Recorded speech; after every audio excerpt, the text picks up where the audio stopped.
একই জমিতে নবায়নযোগ্য বিদ্যুৎ ও শস্য উৎপাদন নিয়ে ভাবছে সরকার, এমনটাই জানিয়েছেন বন, পরিবেশ ও জলবায়ু মন্ত্রী আব্দুল আওয়াল মিন্টু।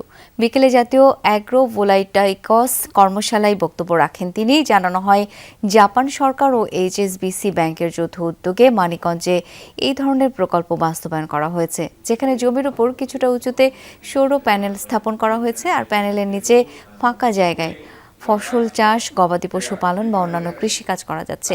এর সুবাদে সৌর প্যানেলের আংশিক ছায়া মাটির আর্দ্রতা ধরে রাখতে সাহায্য করে, সেচে পানির চাহিদা কমায় ও অতিরিক্ত তাপ থেকে ফসলকে সুরক্ষা দেয়। Approximately 10,000 megawatt in the coming years.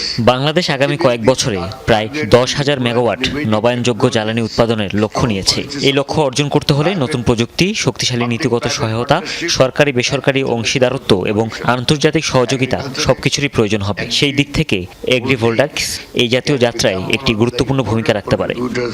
To this national journey.